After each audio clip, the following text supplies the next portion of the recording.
Hail thee well and welcome all. I'm the Jake of all trades, and this is part 2 of the Random Adventure Generator Dungeon Master Masterclass video. Last video, I ran you through the basics of this Random Adventure Generator, and I was going to create some examples for you at the very end of the video, but I ran out of time, and I didn't want to post a really super long video, so I decided that I would just save that for another day, and today's that day. We're going to get started on that. Before I get carried away, though, like I did last video, there are a few things I want to mention. First, I want to give credit to the creator of this Random Adventure Generator system. Ofthehillpeople is his screen name, or their screen name, I should say. And I originally found this post on the Fictive Fantasies gaming blog. And I posted links to both of those down in the description again, so you can take a look at those while you're watching along if you want. I also forgot to mention that this system can be adapted for different games or different campaign settings. It doesn't have to just be a D&D fantasy style game. You can change some of the elements of this quest generation thing, and you will get different results. Like for locations, instead of doing a swamp or an island or a scalding desert, if you're in a sci-fi setting, you can change those to different types of planets or something that the party has to travel to. And that's the other cool thing is that the adventures in that case, a lot of the times you can use the same types of adventures. You don't really have to change a lot of those. And even the quest contacts require very, very little modification. There's very few things that you have to change really before you can apply this to a lot of different settings, I think.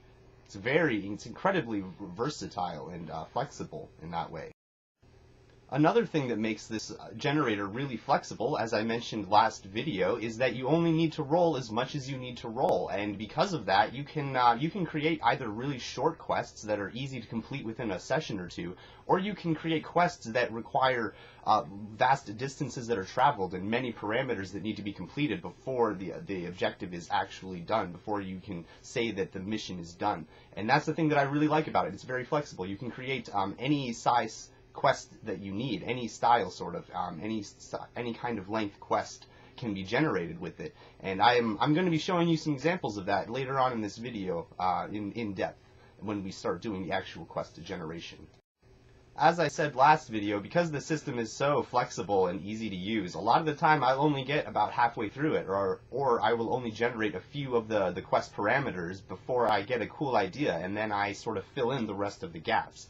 Like I said, though, I'm going to be running through this, top to bottom, and I'm not going to be doing any of those fill-in-the-gap steps for this, because I think it is such a complete system that you don't need to if you don't want to, or if you don't have time to. So I think we're ready to get into it now. Let's get started.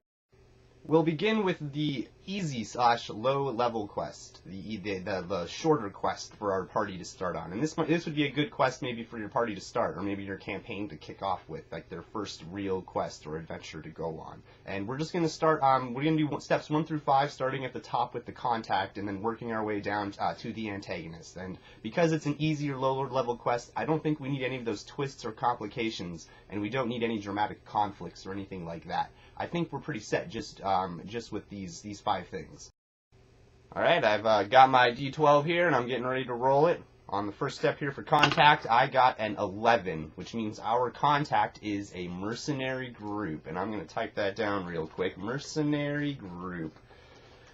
Alright, and now we move on to step 2 real quick. I'm just going to generate all of them, and then we're going to move on to the second quest, the medium quest. I'm just going to generate all of the parameters for these quests, and then we're going to go through and then write them all together, starting from the first quest again. So the second quest parameter is the adventure for our easy quest, and I got a 2, which means our mercenary group wants us to find someone or something.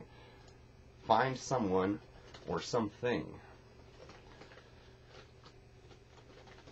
Alright, so moving right along down to our location. Where do we need to find this person or thing? We need to find them on an island somewhere. Number 4, an island. We need to go to an island to figure out what's going on here. Now we roll for our MacGuffin or our innocent. Now on some of those it says, someone or something. What I would do in those situations is I roll 2 d12s, and I'll roll the first one on the MacGuffin and the second on the innocent, and I decide which sounds more interesting. And if they both sound interesting, maybe there's a way to work them in together. So we'll do a MacGuffin first and see if that's kind of interesting. I got a 7, which means medicine.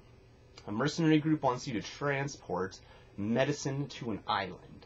Okay, that could be something. Let's see what we get for innocence, though, instead. I got a 2, which means a child. A mercenary group wants you to escort a child to an island. Those both sound kind of interesting, and I'm not sure how one or the other could be worked, but maybe I'll just type down both of them right now. Medicine/child, and we can choose maybe during this next step of the video which we should pick, what it should be. So we're going to go to step 5 now, which is the antagonists. And I'm going to roll that D12 again, and we'll see who our antagonists are. Who is trying to prevent this from happening? A priest or a cult. A priest or a cult is trying to stop a mercenary group from getting either medicine or a child to an island. And it is up to us to figure out how exactly they are doing that, or why any of this is even happening. But that'll be the next step of the video. First, we're going to move on to the mid-level quest. I switched to escort there instead of find, and I just want you to know I do have it typed down as find someone something, and I have that now in my head. So we are not escorting a child or medicine to this island. We are trying to find a child or medicine on this island. Okay, step 5. Again, we're doing the same 6 steps, and we are going to type them all down as we generate them. For this mid-level quest, we're going to be adding a twist or a complication near the end of our mission here, or our adventure. So I'm going to be rolling through step 6 on this one. Starting at the contact, though, I roll my D12, and I get a 5. A 5, which means that our contact is, scroll to the top, a gang of bandits. Wow, a mercenary group first, and now we have a gang of bandits. Why are we falling in with this gang of bandits? I don't know. I guess we'll have to find out. What do they want us to do in the first place? That's our adventure. G12 says it's a 2. We need to find someone or something again. We need to find someone or something again. Someone, something. Alright, and where do we need to find this person or thing? It says 1, which means we need to find them in bandit territory. Would you believe that? These bandits want us to find someone or something in their own territory. Or maybe it's rival bandit territory.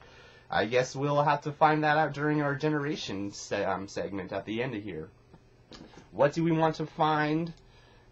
We need a MacGuffin or an innocent. And again, I'm going to roll twice and just write them both down and see which is more interesting. The first one is a 9, which is a possession item. Possession/item. Alright. Or, for the innocents, I get a 9 as well. Explorers. They're looking for explorers, maybe. Maybe these explorers took something of theirs, perhaps. That would be kind of funny, I think. And the antagonist, who is trying to prevent them from getting what they want here. It says 12. Assassins. Wow, this is getting wild. So, assassins are the antagonist in this one. And this is why I thought it would be fun to do this live. I was hoping that I'd get to something really crazy and weird sounding like this. And this sounds like a lot of fun. I'm going to have a lot of fun creating a quest for this, I think. Quest I might end up using. But first, we need a twist or a complication here. And I'm going to roll here just 1, because it's just a medium level quest here. We don't want to go too crazy on them. I rolled an 11, which says it's a time limit. We have a deadline that we need to finish this quest by. So time limit under the complication or twist. Time limit. Alright, that's a cool sounding quest. I'm really excited to write this one up. This should be a lot of fun. But before we get to that, we need to do our third quest, our hard, or our upper level, our challenging level quest. But wait, I forgot. I wanted to make this medium level quest a little more challenging than the first one, and in an effort to do that, I'm going to roll for a second adventure. I had that in my notes, and then I scrolled right past it. We need to roll for another adventure, and that's going to be like another quest parameter that needs to be met before they can actually have success. So our first one was they need to find someone or something, and my second one is a 10, which means they also need to steal or destroy something, which is really interesting. You see how a lot of the times these can kind of work together really nicely. That one is very obviously can work together. Perhaps whatever they need to find is the thing that they also need to destroy then, right? That sounds really cool to me. Now we can do our high-level / challenging quest, our upper level, upper tier quest that's going to take the players a while, probably a good month or two. They might even level during the course of this mission a couple times before they finally finish it. So, again, starting at the top, who's our quest contact for this very difficult mission? 5. A gang of bandits again. Alright, so another gang of bandits. And this is why you see a lot of the times I like to change stuff or re-roll, and that's the nice thing about this system. But like I said, we're going to just go straight through it like you would if you were just randomly generating these on the fly. So let's do it that way. Alright, we have a gang of bandits for our contact, our adventure now. And again, I'm going to roll twice for an adventure. So, because it's a challenging quest, we want it to be a bigger quest. We want it to take longer to complete. So, our first adventure is to harm or kill someone. Our bandits want us to harm or kill someone. Harm or kill someone. And if you want someone easy to kill, like if it's for like an easier quest, then you can roll on the innocence table to find out who it is you're trying to kill. But for a harder quest like this, I would say that we're going to roll on the antagonists table, because those are going to be some stronger, scarier people. But first we need our second adventure. What is our second adventure? I got a 6, which means we also need to protect someone or something. So we need to harm or kill someone, but then we also need to protect someone or something. Protect someone, something. Alright, so those are our 2 adventures. Where do we need to do this at? And if you wanted to, you could tie different locations to each of those quests too, and then try to write the quests together. But I'm going to try to just use one location right now, because I hadn't planned on using more than one. That's certainly something you could do, though. Number 6, a scalding desert. We are going to the desert for this quest. Alright, and who is it we are trying to harm or kill? And we're going to roll on our, normally, this is for the MacGuffin, the someone, but instead of rolling on the innocence table or whatever, we're going to, like I said, we're going to roll on the antagonists, because they're going to be tougher. And I got a 12 again, which means we have assassins in the mix again. So assassins are the person who they're trying to kill. Assassins. And what do they need to protect? Let's roll a MacGuffin and let's roll an innocent and see which is more interesting for a protection. We have a 3, so an endangered or a dangerous species. That's pretty cool. And our innocents, though, are a 12, which is a dragon. Also cool. I feel like those maybe could even go together. Maybe the dragon is, that endangered or perhaps a dangerous species that they need to protect. I would say that's interesting. I don't know. We'll have to see how that works out. Assassins for our first quest, and dangerous beast / dragon for our second. Alright, going down, we have our antagonist now, who is trying to stop all this from happening. And we're going to roll on the antagonist table again to see who's trying to stop all this. I got a 9 this time, which means we have another priest or cult as our antagonist. Alright, a priest or cult is trying to stop this. And twist or complication. I'm going to throw in 2 twists or complications to this mission, because I want it to be really challenging, and it's going to take them a while. Like I said, I want it to take at least 4 or 5 sessions probably. So I want it to be kind of twisty and complicated, I guess. So our first twist is number 6, which is a false flag. The person who hired the adventurers was an imposter. The plan may be part of some larger scheme, or the contact has to mislead the adventurers to convince them to go on the adventure. So I'm just going to write down false flag there. And our second twist or complication, what is that going to be? I got an 8 this time, which is an old enemy. The adversary is somebody that one of the players knows. They're familiar with their methods, but the enemy knows the player as well. Ooh, that's interesting. An old enemy. And that's going to be up to you to write, try to find an enemy if you have one in your game. And if you don't, then, maybe you just roll again, and then you work with what you got. But we're just going to do our dramatic conflict right now here, and just wrap things up real quick here. Get ready to do some writing. Dramatic conflict is a 2. A 2 for dramatic conflict means economic harm. Because of the player's actions, a lot of people will be a lot poorer. People may lose their kingdom, their land, or their very crops that support their fragile existence. Ooh, that's gonna suck. Economic harm. Alright, and there you go. Those are our quest generations. We're going to, in this next part, we're going to go through and we're going to try to write some stories to go along with those so that we actually make a story out of them. So let's get started on that now. Alright, so let's do a little bit of writing now. We're going to start with our easy quest. That should be easier for us to write because there's less elements that we have to incorporate. And it should be pretty quick, hopefully. So starting out, we have a mercenary group who wants to find the party, or they want the party to find medicine on an island somewhere. And a local priest or a cult is trying to prevent this for some reason. So we need to figure out, we don't really need to know much about the mercenary group necessarily. That's up to you. If you want to name them and build some history and stuff for them, that's up to you. But we could just do, you don't even have to give them a name if you don't want to. Just be a local group of mercenaries who are, provide their services around to the town or around the kingdom, are asking you to find this medicine for, who are they trying to find it? Why do they need medicine? That's kind of weird. I decided to go with medicine instead of the child. The child seemed like medicine would be easier to work with than a child. Perhaps you could try to work those together, though. Perhaps the medicine is a child, was my first thought. But we're going to keep it a little more simple than that. We're just going to say that they need to get some medicine, and a local priest or a cult is trying to prevent this because maybe they're the ones who have the medicine. It's their medicine. And they exist on this island that the players need to go to. So they're not very local necessarily. They're nearby on this island. And the players need to go to this island and they need to try to figure out how they can steal this medicine from this cult. And so now that gives you, that's all kinds of fun stuff. You get to create a little bit of a cult there, and you get to decide what kind of medicine they need to get. What happened to the mercenary group leader, perhaps? All right, they want to help their leader. Maybe he was bitten by a snake. We'll say he was bitten by a snake. How about? All right.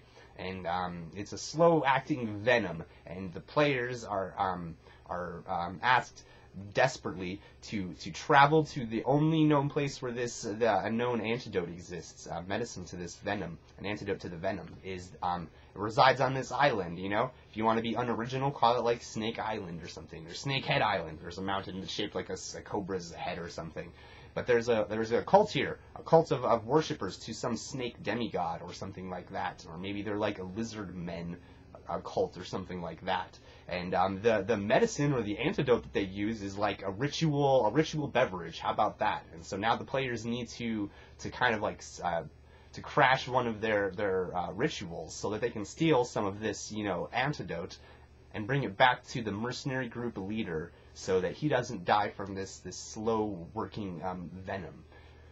I don't know about you. That sounds like a pretty cool quest to me. That sounds like it would take them a little bit of time, They have to chart passage on a ship or figure out how they're going to get to this island, and they have to figure out how they're going to get off the island once they're done there. And then once they get there, they've got, a whole island that they have to deal with. And that's either as big or small as you want it to be. Maybe it's like several dozen square miles, or maybe it's just a tiny little, pock of land on the ocean, and it's really easy for them to get the lay of the land in a day and then find out where the temple's at and make their way in by night.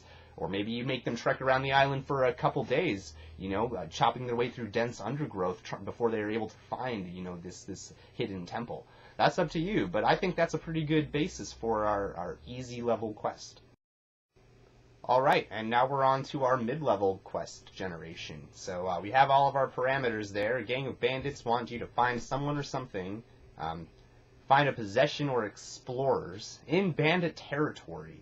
And for some reason, assassins are trying to prevent this, and there is also a time limit on this quest, so we have the time limit. I also realized there was kind of a time limit on that first quest we did. I said it's a slow-acting poison, which gives the players time to get out there and spend some time adventuring if you wanted to, but I mean, that's still kind of like a time limit to say like, oh yeah, I mean, he's got like 2 or 3 weeks, but that's still, that's still 2 or 3 weeks. So, but anyway, we have a time limit on this one that we need to make a point to emphasize. So, first of all, a gang of bandits is hiring the party to find someone or something. And we rolled for a possession or an item on the something, the MacGuffin chart, and we rolled for explorers on the innocence chart. And I thought it would be fun to mix those two together. So the explorers, they were maybe delving in a dungeon, and they found something, like an ancient artifact. And so that's the item that the bandits are looking for, and the explorers are the people they're looking for because they have the item. And then our second quest parameter was to steal or destroy something. And so we want to take that item, and these bandits want to destroy it for some reason. And our antagonist is assassins, and there's a time limit. So we need to figure out how to incorporate those in there as well. So yeah, we got a lot to cover here, kind of. We got to figure out why the bandits are hiring the party to do stuff in bandit territory, and we need to figure out why the assassins are the antagonist, and we need to figure out how to incorporate a time limit of some kind. So those are what we're working on right now.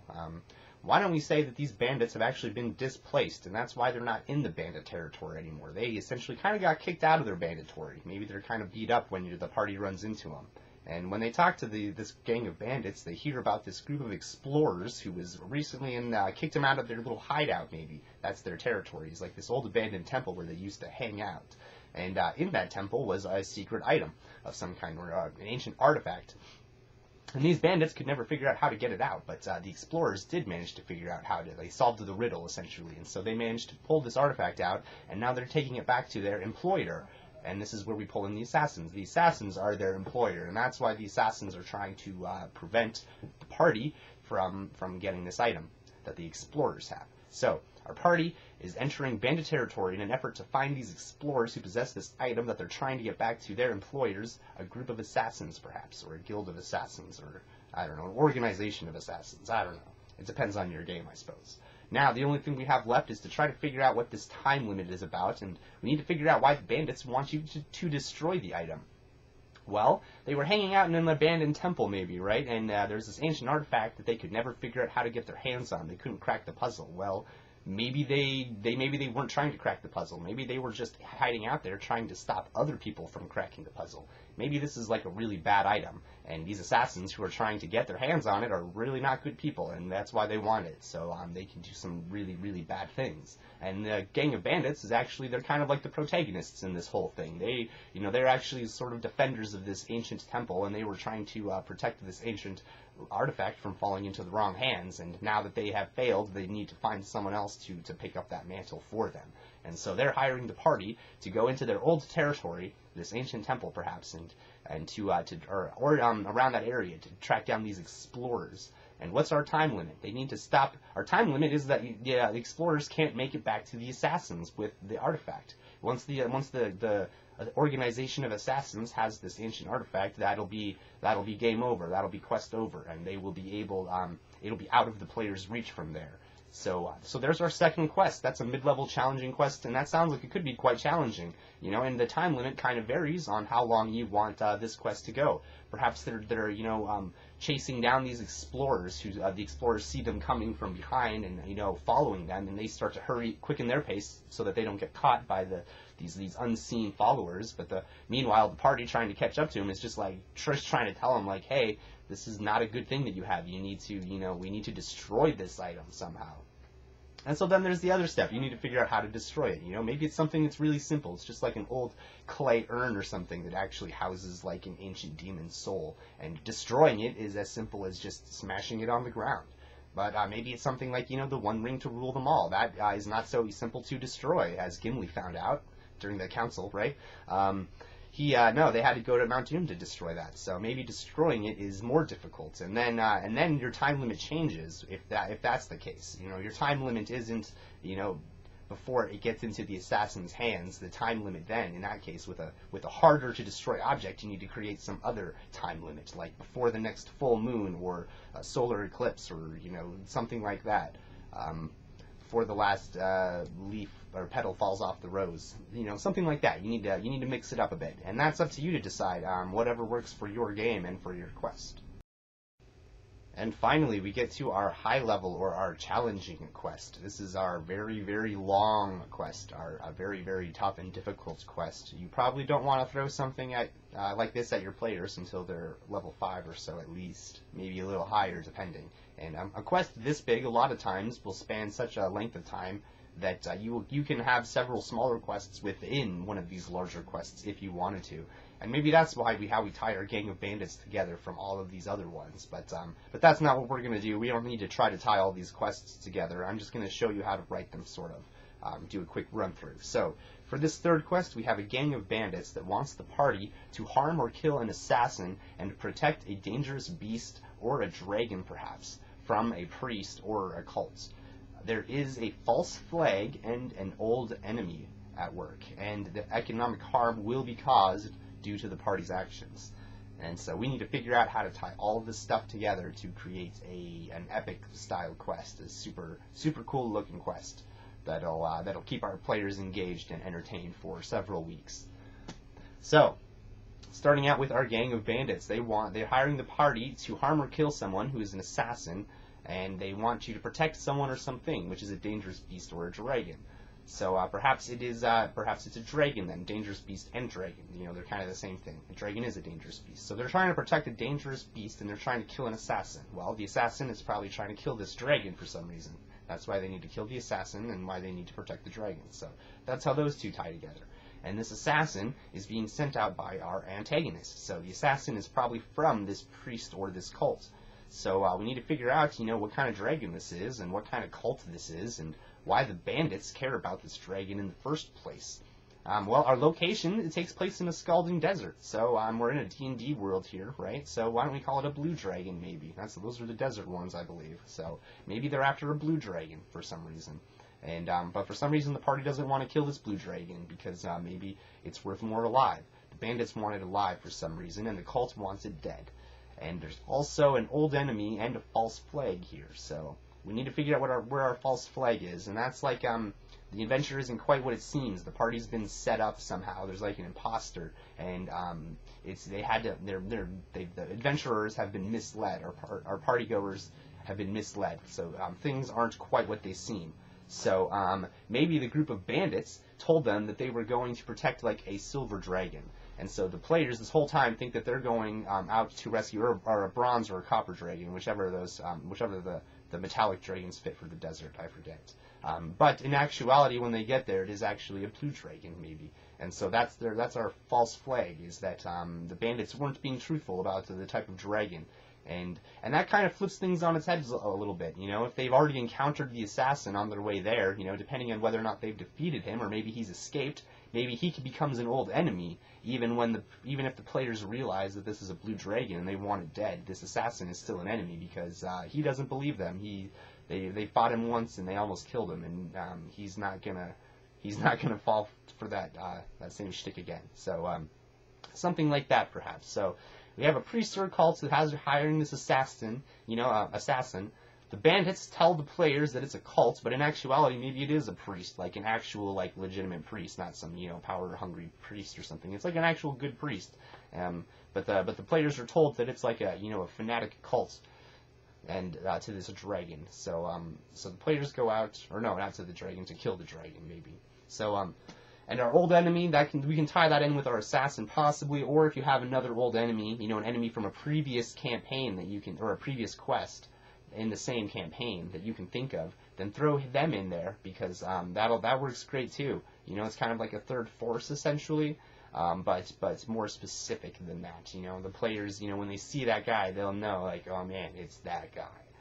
All right, so we're going to the desert to kill an assassin and protect a dragon, but it turns out that we're actually trying to kill the dragon, and because it's a bad dragon, and the assassin is actually one of the good guys.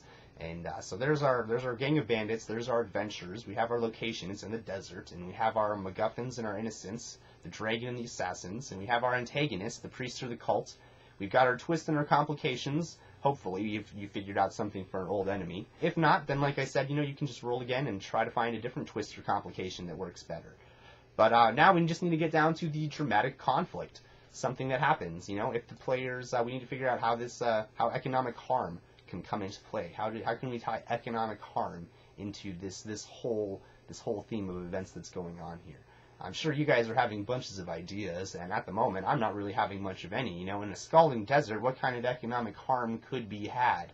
Well, maybe if they engage this dragon in combat, it gets really angry, and if they don't manage to kill it quickly, like within the first few rounds of combat, maybe make it very challenging to do. If they don't manage to bring it down in the first few rounds of combat, this very powerful old dragon starts to get really pissed, and because they don't take him down quick enough, he's just like flies up into the air, and maybe he just starts maybe he rolls around the countryside and just starts roasting some fields and stuff, destroying crops. That would certainly cause us a huge degree of economic harm. You know, maybe he flies us a couple leagues away, you know, where there's actual farmland that is that supports some of these desert dwellers or people on the edges of the desert. I don't know.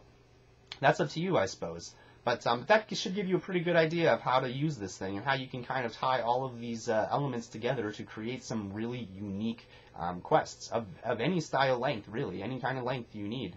You can create a quest with this generator, and that's the thing that I really like about it. That's why I wanted to make these videos. I certainly hope that you've enjoyed this as much as I have, and thank you all for listening so much, and I certainly hope that I'm going to see you soon.